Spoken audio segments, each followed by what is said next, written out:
Hadis berikutnya, hadis mengenai menerangkan perkara yang membatalkan wudu, yaitu diantaranya memegang kemaluan. Di antara ya, pendapat dalam mazhab kita Syafi'i, walaupun ini ada perbedaan pendapat antar mazhab, di antara salah satu perkara yang membatalkan wudu adalah memegang kemaluan, baik kemaluan sendiri ataupun kemaluan orang lain. Maksudnya kemaluan orang lain, kemaluan anak misalnya. Anak kita masih kecil, mau pergi sembahyang kencing. Kata isteri kita, tolong enggak bang, basuhkan kencing anak tu. Kita pun basuhkan, terpegang ke kemaluannya, batal. Batal wudu. Karena di antara perkara yang membatalkan wudu dalam mazhab kita Syafi'i adalah memegang kemaluan. Nah, kalau kemaluan hewan gimana? Kadang-kadang habis nyembelih sapi, tidak habis nyembelih kambing, ya. Nah, ada kemaluannya. Kalau kita pegang gimana? Kalau kemaluan hewan tidak batal. Ini yang dimaksud kemaluan di sini adalah kemaluan manusia, baik perempuan atau laki, baik kemaluan sendiri atau kemaluan orang lain. Maksudnya orang lain, di antaranya anak, ya. Nah, anak kita, mungkin cucu kita, basuhkan kencing, nyebokkan kencingnya, kok tersentuh, terpegang, kalau kita udah berwudu batal wudu gitu. Itu pendapat dalam mazhab kita Syafi'i. Tapi ada juga pendapat, bukan mazhab Syafi'i, tapi ini pendapat Imam Abu Hanifah. Itu megang kemaluan tidak batal. Maka kalau kita lihat orang Abu Hanifah, seandainya kita lihat biasa, dia habis bergaruk-garuk dia, Allahu Akbar. Biasa dia bergaruk, celana masuk ke dalam celana, tangannya tersentuh, kemudian dia takbir, ya. Menurut mazhab mereka memang tidak batal, tidak usah heran. Seandainya terpandang mungkin kita haji, ya, kita umroh, atau kadang-kadang pergi ke tempat yang mayoritas mazhab Abu Hanifah, ya, daerah-daerah yang negaranya ujungnya tan-tan tuh, ya, Pakistan, Uzbekistan, ya, Tajikistan. Nah, itu negara-negara yang mayoritas mazhabnya Abu Hanifah. Nah, mereka memegang kemaluan itu tidak batal. Jadi seandainya kita lihat tidak usah heran. Memang pendapat Abu Hanifah memegang kemaluan itu tidak batal. Tapi seandainya kita ketemu, nah, kita jadi makmum, dia imam misalnya, karena kita sedang musafir, ya, dia megang kemaluan kemudian dia takbir, ya, tidak usah bermakmum. Kenapa? Karena menurut keyakinan kita solat dia batal. Karena dia mengerjakan perkara yang batal, ya, bermakmum kepada imam yang kita yakini batal, itu hukumnya batal, tidak boleh. Tapi kalau kita tidak lihat langsung, tidak masalah bermakmum dengan mereka. Tapi kalau kita lihat betul-betul terpejuak bahasa kedapangnya, dia megang kemaluannya kemudian dia takbir, tidak usah bermakmum. Walaupun menurut pandangan mazhab mereka tidak batal. Ini hadis menerangkan dalil bahwasanya memegang kemaluan itu batal.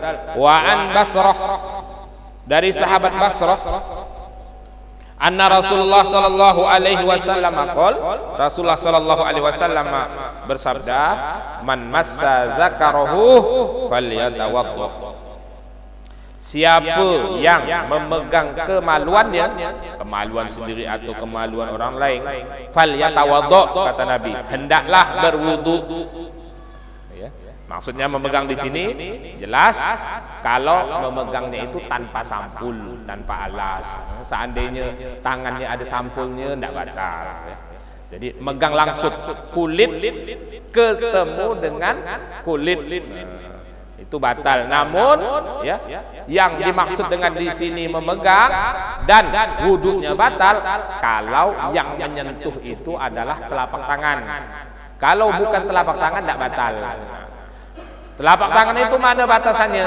Telapak tangan itu batasannya yang tidak tampak ketika digampitkan. Nah, yang tidak tampak itu namanya telapak tangan. Adapun yang tampak pinggiran-pinggiran ini, ya, nah, itu hukumnya bukan telapak tangan. Jadi kalau seandainya ini yang tersentuh, ini yang tersentuh, tidak batal wudu. Ya. Jadi kalau bergaruk tegat memang tidak tahan, ya, sangat-sangat gatal, terpaksa bergaruk, ya, kita udah berwudu mau sholat, pastikan tidak tersentuh dengan telapak tangan. Selagi tidak sentuh telapak tangan langsung, ya kulit dengan kulit tidak batal. Misalnya bergaruk masih ada pelindungnya, apa sampulnya seperti celana atau sarung atau baju, ataupun garuknya ya bukan dengan telapak tangan, ya, dengan punggungnya telapak tangan, ya, tidak masalah, tidak batal wudu. Jadi yang dimaksud di sini ya, memegang kemaluan batal kalau memenuhi syarat-syaratnya tadi. Yang pertama, megangnya itu tanpa penghalang, langsung kulit ketemu kulit. Kemudian yang kedua, yang menyentuh itu adalah telapak tangan. Kalau bukan telapak tangan tidak masalah, tidak batal wudunya. Jadi masih ada batasannya.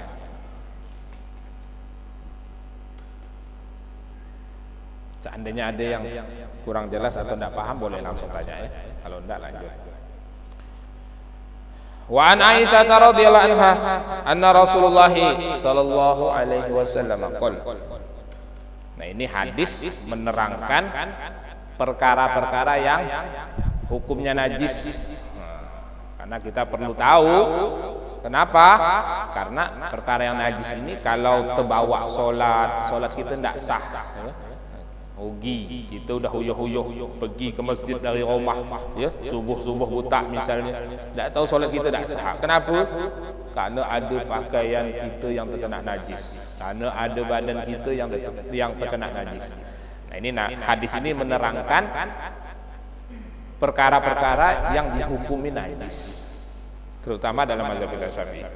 Wa an Aisyah radhiyallahu anha anna Rasulullah sallallahu alaihi wasallam qala man asabahu qai aw ru'ab aw qalsun aw mazyun falyansurib falyatawadda summal yabni ala salatihi wa huwa fi dzalik la yatakallamun.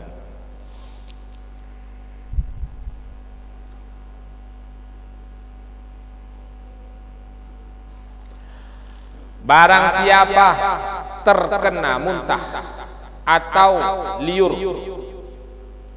atau madhi, fal yang sorib, maka hendaklah segera berwudu, fal yatawadda summal yabni ala salatihi, kemudian lanjutkan sholatnya. Jadi di antara perkara yang najis pertama adalah muntah. Berdasarkan hadis ini, man asobahul qai au ru'ab au qalsun au madhyun falyansurib minha falyatawadda summal yabni ala salatihi. Hendaklah dibasuh kemudian teruskan salatnya. Jadi yang pertama, perkara yang dihukumi najis wajib dicuci, wajib dibersihkan. Kalau terkena badan, kalau terkena pakaian, yang pertama muntah. Muntah orang dewasa atau muntah dia kecil sama.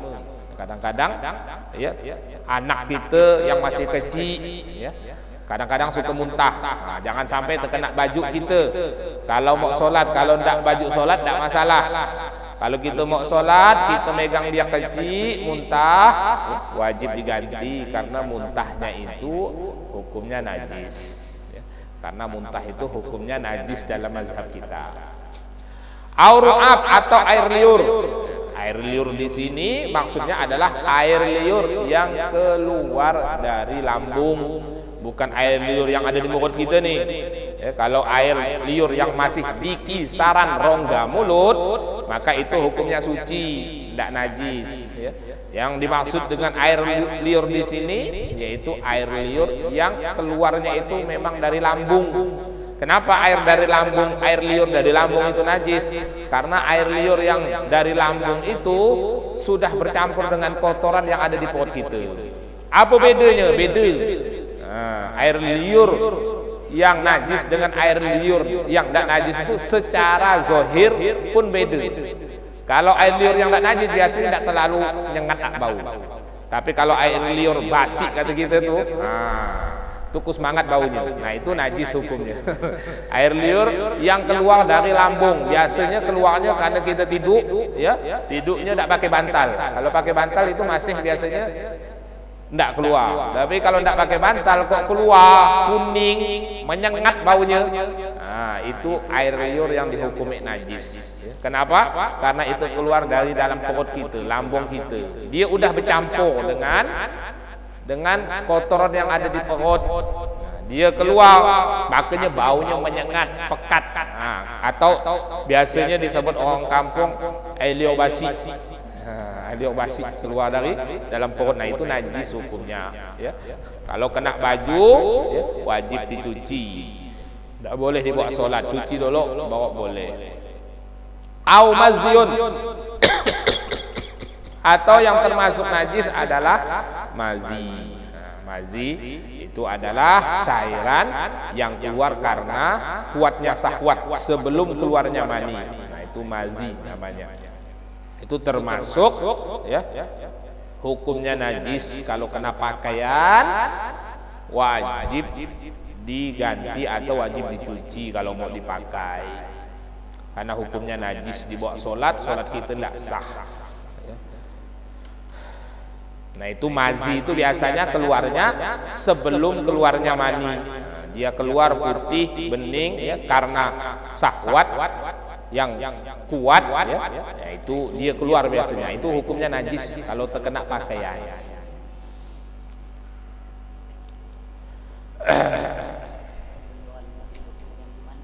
Ya, kalau beliau kan biasa kadang-kadang duduk sembahyang Jumat nunggu khutbah netes dia. Itu najis enggak?